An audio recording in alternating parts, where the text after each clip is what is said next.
Page 3. Go It Alone. Introduction. The Power of Individuals. In part, this book is about the tremendous power of each individual. Americans rarely believe that people can accomplish great things in business on their own. As corporations grow ever larger, the conventional wisdom holds that the potential influence of solo entrepreneurs similarly diminishes. But in fact, the opposite can also be true. Individuals are now more powerful than ever. This new power may not be entirely good. In ancient times, how much damage could any single person inflict on a group of people? With a stone, a stick, or a sword, one person could not harm too many others. With the invention of the machine gun and bombs, this power expanded. Today, we are all painfully aware that an individual terrorist could potentially use miniature nuclear weapons or biotechnology to harm large numbers of people. As our society has evolved, technology has empowered the individual.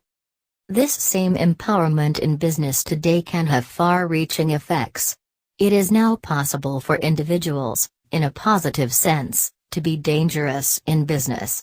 Oscar Wilde said that an idea that is not dangerous is unworthy of being called an idea at all. This book is filled with ideas about how you can become positively dangerous in the business world when you go it alone. WHO should read this book. This book is for anyone who has ever dreamed of owning his or her own business. Whether you consider that idea a big yearning, a dream you hope to realize, or a necessity, this book's message is for you. As a society, we have been led astray to believe that to start a successful business you need to raise a great deal of money, take enormous risks, and recognize that the odds are you will fail anyway.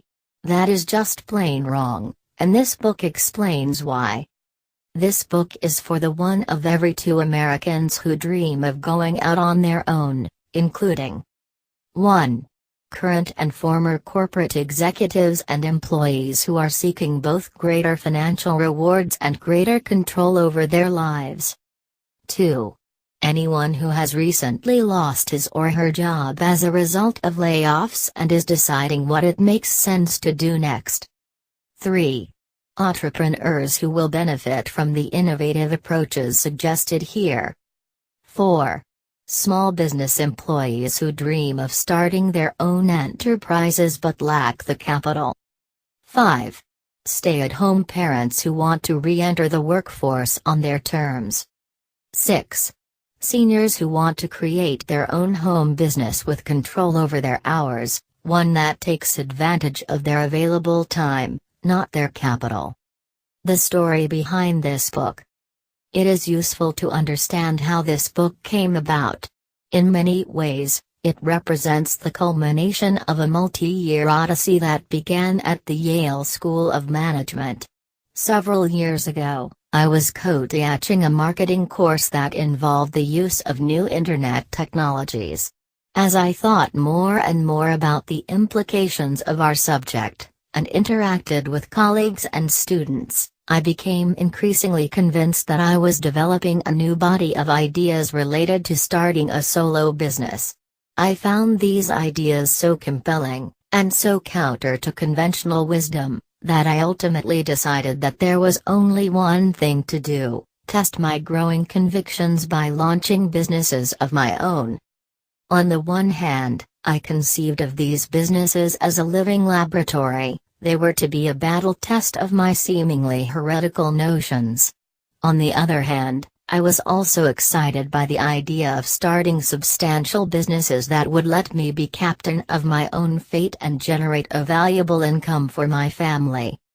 To date, I have started several businesses based on these ideas. One of these, Speed Anywhere Incorporated, www.speedanywhere.com, is discussed at length in this book.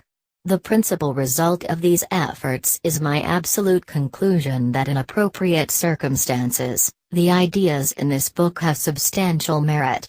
At the height of the telecommunications collapse, I launched what quickly became one of the nation's largest business-to-business broadband marketing firms.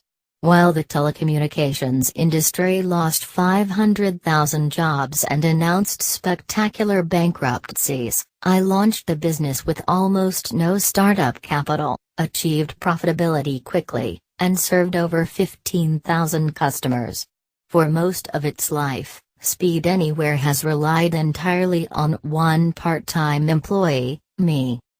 The results of my next business, Health Plans Today, www.healthplanstoday.com, further added to my confidence in the ideas contained here.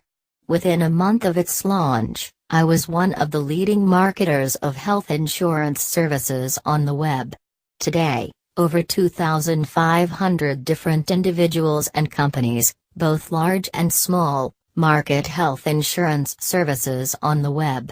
My business quickly reached the top ranks of this overcrowded, extremely competitive market.